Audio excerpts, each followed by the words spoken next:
Thank you for the kind introduction, and thank you, Dominic, for the kind invitation.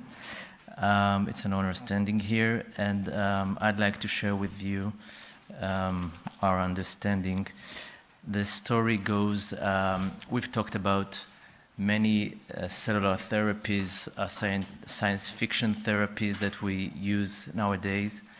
And in order to understand who we are treating, the prognostic factor, the disease activity, and to follow up patients, we need to have markers.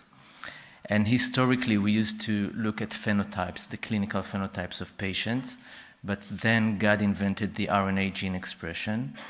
And Professor Fudge and Alain Lascaux and me have looked several years ago at RNA gene expression as a marker for outcomes in systemic sclerosis.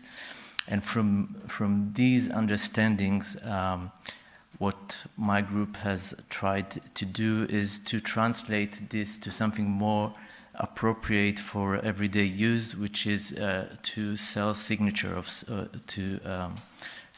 cells. While doing that, we came across a very important cell type, which was quite surprising, which are the neutrophils, that we think of a kind of cells that are more related to autoinflammatory disease than autoimmune. So let me take you back 100 years ago, or even more, to the bestseller medicine book, the Osler's Modern Medicine.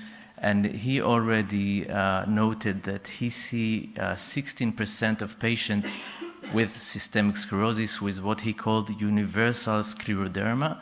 And I think we can translate that to diffuse progressive systemic sclerosis nowadays. It took another around 80 years for Leroy and Metzger to define and coin the term limited and diffuse systemic sclerosis, which we use nowadays, and still holds a lot of information, but it's not enough.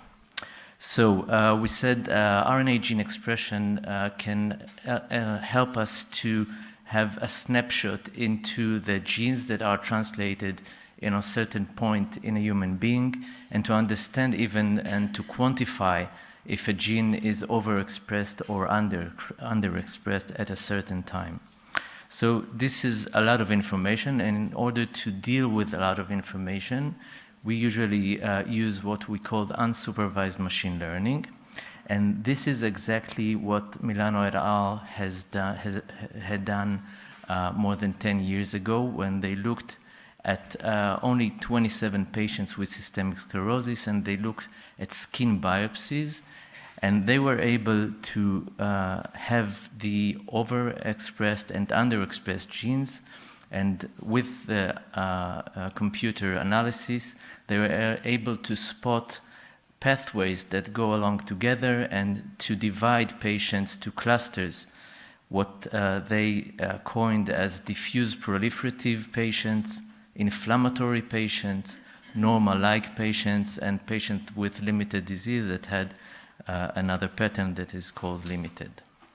So after several studies, they had more and more patients that recapitulated these underlying molecular subtypes, and they were able to gather more than 300 biopsies. And now that they knew the outcome they were looking for, they used what we called supervised machine learning. And they were able to define a classifier, narrowing down the set of genes that defines each cluster to only 250 genes, which is a very practical way to look at patients. This was taken even a step forward in the Scott trial, in which they leaped from skin biopsies to whole blood, and they looked at the same molecular sessions in whole blood, which is, again, very practical, and were able to recapitulate the same molecular subtypes. This had also a prognostic interest, as they had seen that inflammatory patients and fibroproliferative patients do better with stem cell transplantation. They had a survival benefit, and also the secondary outcomes of FVC and Rodnan skin score. most importantly, when you look at the whole gene expression after stem cell transplantation, 5 years after that, you can see a shift in the gene expression, which does not happen with cyclophosphamide therapy. And Shervin Assassi tried to understand what are the genes that change after stem cell transplantation. And the most important pathways were the interferon and neutrophil pathway that goes down after stem cell transplantation, and keep this in mind. So what we try to do is, again, to translate what we call deconvolution analysis, the RNA gene expression to cell types. Briefly, we took the data from the GEO, the Gene Expression Omnibus, from the Scott trial, and we used an algorithm that is called CyberSort algorithm. And very briefly, what this algorithm and Newman and his friend did were to take and to purify each cell and to understand what is the RNA print that is related to that cell. So after doing that for another many cells, they had a signature matrix. And now we can take one sample, it could be blood or a biopsy, and we have this soup of RNA gene expression, and we can understand the proportions of cells that this RNA is related to. So this is done in oncology, but we changed this soup to the Scott trial RNA gene expression that we took from the Omnibus, and we got many cells and the proportion of cells. Now, in order to make sense of that, we divided them by the basic annotation taken from the Scott trial, as you remember, inflammatory, normal-like, and fibroproliferative.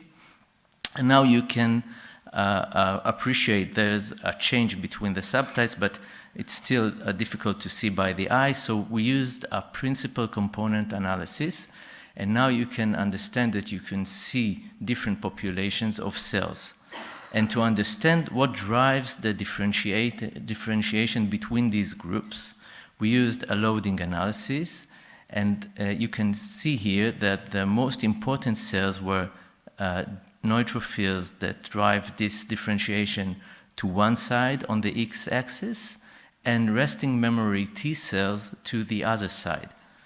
So we decided to look at the proportion of these cells and to see if we can predict the molecular subtypes just looking at proportions of cells. And it indeed was successful, and we can see that it was statistically significant, with a high proportion to the inflammatory and a low proportion for the fibroproliferative. Looking at a ROC curve, we can see that if we want to identify the inflammatory subtype, we have a 100% specificity with a high neutrophil to resting memory T cells proportion, more than 3.18. It was less impressive, but still significant with regard to the identification of the fibroproliferative if it was less than 2.78. So now we have a proportion of cells that you can do on everyday basis in your hospital with a simple flow cytometry and have the answer at one day with $100. And we can use this proportion, and now what we are doing is validating this with clinical outcomes of patients that are currently being treated. Next, we tried to make it even more simple, and this reminds us other proportion, which is neutrophils to lymphocytes. And this is a crude way to look at the same proportion. And we know that the ratio of neutrophil to lymphocyte is important in systemic sclerosis, and this is a work by Shervin Assassi from 2 years ago. And on two cohorts, he was able to show that patients with baseline high NLR had a severe high MRSS and a serially decreasing FVC. Also, he was able to show that if it was above 2.95 or 3, if you want to be more easy, it was a predictor of 5-year mortality. So we looked at the proportion of NLR in our patients from the Scott trials, and we did get a statistical significant change between inflammatory and fibroproliferative, but it was less impressive. But the idea is just the same, and again, the ROC curve with a high proportion may identify the inflammatory subtype. So we decided to look if this is really meaningful clinically. So we took 4 groups of patients, one who underwent HSCT, the other who were treated with upfront combination therapy of MMF and rituximab. The third group is CAR-T group, and the fourth group are healthy controls. And the patients, around 15 in each group, just the CAR-T were 6 with the help of Professor George Shett. And they were very similar. They were all diffuse, proliferative, severe patients in the fourth decade of their lives. And they had a high baseline NLR, above 4 in all of them. And looking at the secondary outcomes, they were quite the same regarding the modified Rodnan skin score and the FVC. And even the CRP went down in a similar way. But after stem cell transplantation, NLR went down, decreased below 3, but not after combination therapy, even though the clinical outcomes were the same. And after CAR-T, it even went up. Looking at the patients for 2-year follow-up, we had 3 patients who had relapse, one with myocarditis, one with lung involvement, and one with Rodnan skin score that going up. And all these 3 patients had their NLR go up above 3 and even towards 4. So we have here a very easy to use ratio that looks at remission and at relapse after stem cell transplantation. This was very interesting. So finally, we looked at each patient on his own, and we have a database for 20 years follow-up before diagnosis of systemic sclerosis. And we had seen that the neutrophil goes up at the date of diagnosis, the lymphocytes goes down, and this is a 20-year follow-up. And this goes again and again in all patients. So we decided to look at all patients in one of our healthcare providers. We got a Helsinki agreement, and we looked at Maccabi Healthcare Services, which holds 2,300,000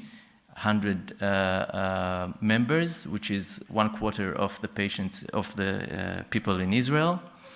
And we defined systemic sclerosis as a diagnosis through the ICD-10 with high proportions of specific autoantibodies, or a diagnosis given by rheumatologists or in a hospital, or if it was twice in the medical record, more than 6 months apart. So overall, we got 1,752 patients in Maccabi Medical Healthcare, which is equivalent to a prevalence of 735 per million, which is actually more than you can see in every other place in the world. In Europe, it's around 230, and in Canada also per million. In Oklahoma, in the US, it's the highest proportions, it's 350.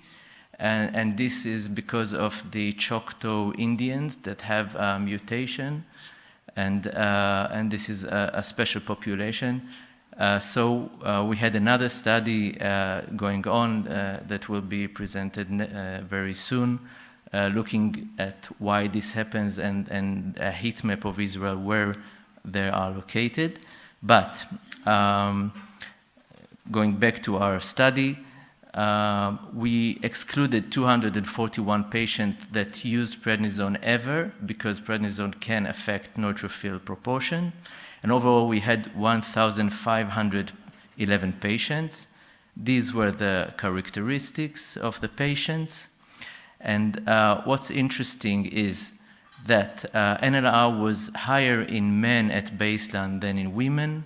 It was higher in patients with pulmonary fibrosis, but it was not related to the autoantibodies. It was not affected in a mixed model linear regression by MMF or rituximab treatment. So patients who got treatment did not change their NLR, and this is consistent with our finding in the pilot study. And if we looked at patients with NLR higher than 3, the high-risk patients, as Asasi described, we can see again that they increased their NLR at diagnosis, and this was statistically significant from up to 15 years of follow-up before diagnosis, and it was steady for 15 years after diagnosis. So this is something that can signal the disease onset for the patients with inflammatory or high NLR at baseline. We can see here the males and the females. The males are a little bit above females. And most interesting, we looked at 5 and 10 years survival in this very large proportion of patients, and we can see that the big increase was above 4 and not above 3, and it's more than threefold the mortality if you get an NLR above 4, around 30% for 10 years and 25% for 5 years, compared to less than 15 if you have an NLR below 3. So in conclusion, we've defined a very easy-to-use marker, the NLR, which holds severe prognosis for 5 and 10 years, especially if it's above 4. This is above about 18% of the patients which have high NLR, and I think we should concentrate in them when we're giving therapies like CAR-T and stem cell transplantation. We can follow the NLR and can, maybe to look at it for relapse. And we understand now that it does not have a correlation to CRP, so this is a standalone marker. And I think we should look at that more and more now in our studies while doing the HSCT. So in summary, we started with gene expression-based intrinsic subtypes. We deconvoluted them to a cell signature, and we found that neutrophils to resting memory T cells are important proportion. We tried to make it easier. We looked at NLR, which is very similar, and we found that this is a marker of remission and relapse after stem cell transplantation, and even of disease onset of scleroderma and high-risk patients. I thank you for listening, and I thank all the important people who helped doing this large work, Professor Dominique Fudge, with whom it all began, and other good friends around the world, Professor Jörg Hennes, George Schett, and other friends from my world and the Technion. So thank you very much.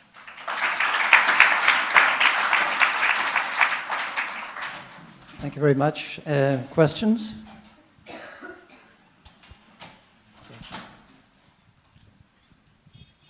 Thank you, Doron. Very great work.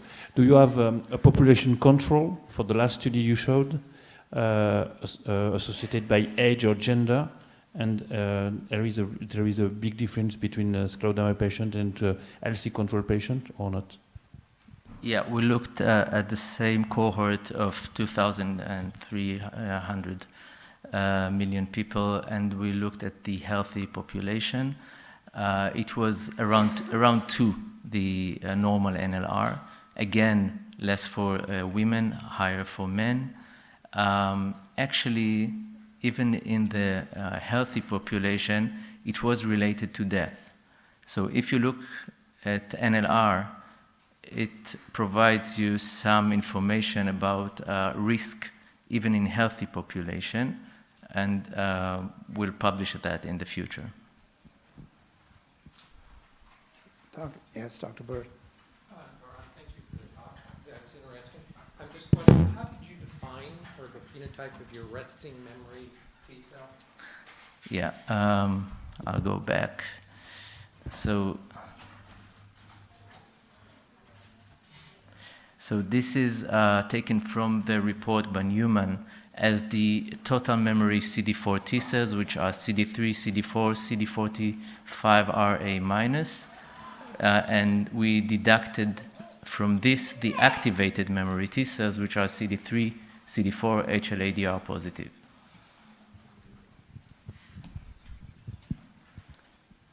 May I ask you what, from your gene signatures, do you have a sense of what it is about the neutrophils or about the lymphocytes that could be driving the pathology? And is it mainly related to lung fibrosis?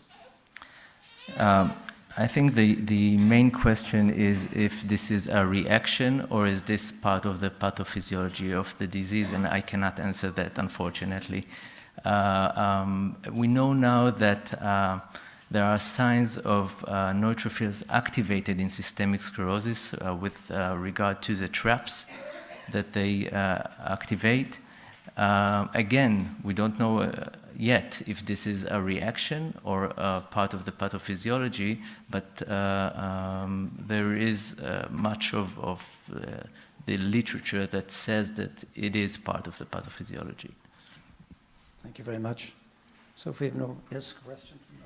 Sorry, Doran, I have a last question. Mm-hmm. This morning I left to you the hard duty to do, which is, do you recommend now to choose or to anticipate those patients who may be candidate for bone marrow transplant in scleroderma among using which criteria? Because now, in the past 5 years, we have a SASI who said, okay, we have predictors, but we know that these papers require 2 years of work and $10 million to achieve.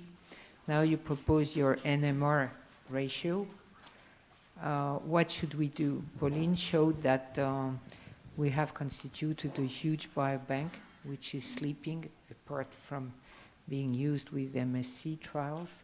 So in Israel, in your center, where you started transplant from scratch and have achieved great activity, what do you do on a daily basis? What should we do in Matek tomorrow? Should we keep samples? Because it's impossible, as we saw already with clinics, to have a significant number of patients. So for the bone marrow transplant application, what do you recommend? I think we have a lot of weapons now, the CAR-T, the HSCT, combination therapy, other therapies. And it is still, I think still the most important data is about stem cell transplantation. So if a patient is severe, and I try to look now, I write the NLR in each file of a patient, and if a patient is severe by the criteria we used in the past, and he has a high NLR, I tried to go to stem cell transplantation because I think still this is the most validated therapy. But there are a lot of other considerations, part of them by the patient themselves, the age, if it's a mother to children that are small, and the risk of treatment-related mortality. So it's a shared decision. But I think this is a factor that helps me to say, and I show the data to the patient, you are at risk. So I think we have to take a risk, and it just helps me. It's not a mandatory thing. We try now to collect data on all the patients regarding the whole immune system using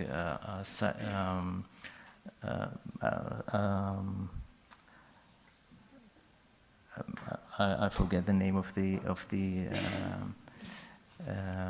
machine, but looking at the whole immune system, and we'll look at the ratios of cells before and after transplantation.